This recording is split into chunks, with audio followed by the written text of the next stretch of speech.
Bonjour. Aujourd'hui, nous allons explorer une autre façon de créer un itinéraire. Nous allons utiliser pour cela le plugin Glaxnimat, qui a été intégré dans Shotcut à l'été 2022 avec la version 22.06.23. Pour commencer, je vais intégrer une carte dans Shotcut, d'une durée d'environ 10 secondes.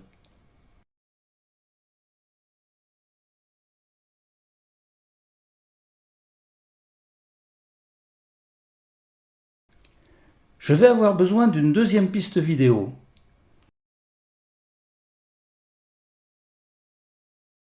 Je mets mon pointeur au début de l'image, sur laquelle je vais placer l'animation Glaxnimat, que je vais chercher dans le menu Ouvrir autre. Une fenêtre s'ouvre où je règle la durée de mon animation, par exemple ici à 10 secondes.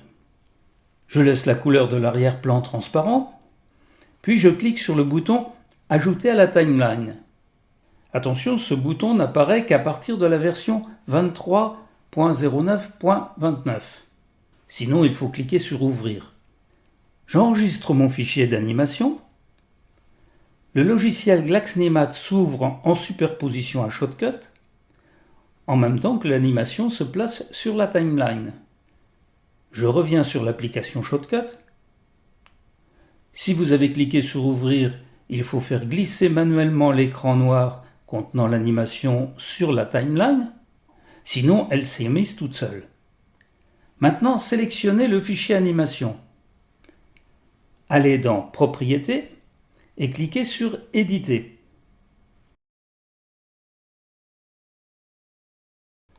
Le fond de carte apparaît alors dans la fenêtre de travail de Glaxnimat.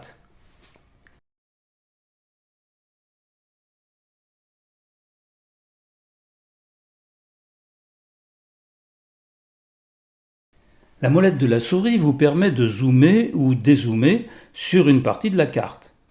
En laissant le doigt appuyé sur la molette, vous pouvez également vous déplacer sur la carte. On va maintenant utiliser l'outil courbe de Bézier pour dessiner notre itinéraire sur la carte avec des clics successifs.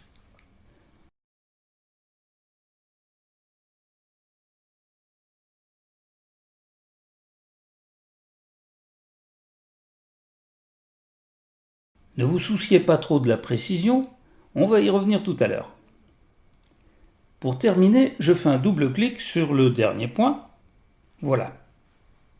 Au-dessus du bouton courbe de Bézier, il y a un bouton Éditer. Je le sélectionne et je clique sur le tracé que je viens de réaliser. Je vois apparaître sous forme de petits carrés tous les points sur lesquels j'ai cliqué. On les appelle des nœuds. Si je clique sur un nœud, il devient jaune. Et parfois, deux petites boules blanches apparaissent de part et d'autre, reliées au carré jaune par un trait fin. Ce sont des poignées qui vont nous permettre de définir des tangentes à la courbe. Si les poignées des tangentes n'apparaissent pas, faites un clic droit sur le nœud et sélectionnez « Montrer les tangentes ». Les deux poignées rondes se superposent alors au nœud et vous pouvez les déplacer à loisir. En les manipulant, vous allez comprendre aisément que vous pouvez modifier votre circuit pour qu'il épouse exactement le tracé voulu.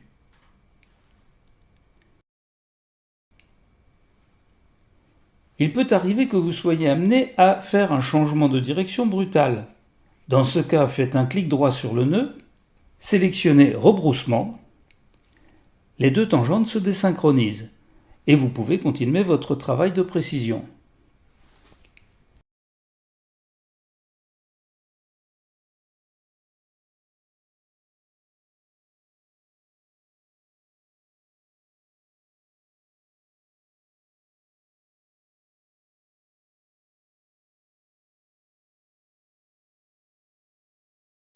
Pour l'instant, nous avons seulement fait le tracé. Maintenant, il va falloir l'animer. Pour cela, je vais dans la fenêtre des calques. Si elle n'apparaît pas, allez la chercher dans le menu Vue. Faites un clic droit sur Layer, qui en anglais veut dire calque. Sélectionnez Ajouter, puis tronquez le chemin. Un nouveau calque tronquer le chemin s'affiche dans la fenêtre des calques, à droite de l'écran. Il doit se trouver sous le calque chemin et au même niveau. Si ce n'est pas le cas, faites-le descendre avec les outils de déplacement situés en bas de la fenêtre. J'agrandis la fenêtre Timeline pour mieux voir les paramètres du calque, tronquer le chemin. Si vous l'avez perdu, là encore, récupérez-la dans le menu Vue.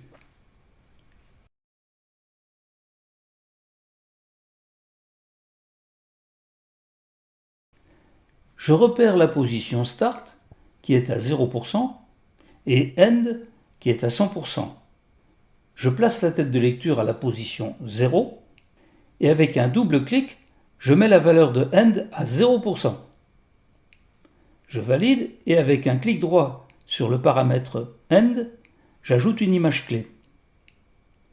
C'est comme si on disait à l'animation qu'au temps 0, aucune partie du chemin ne doit s'afficher. Je déplace la tête de lecture jusqu'à la fin de mon animation.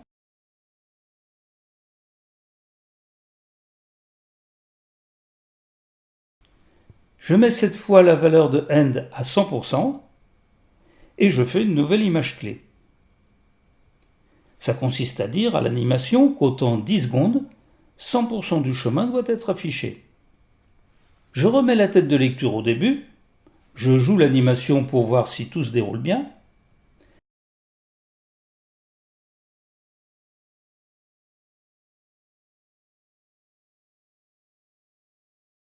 Je n'ai plus qu'à sauvegarder mon animation en cliquant sur le bouton Sauvegarder.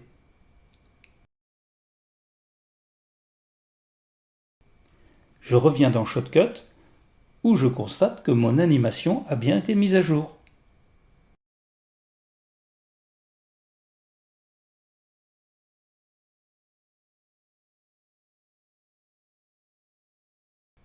Cette technique n'est pas réservée au circuit, elle peut être appliquée à bien d'autres situations.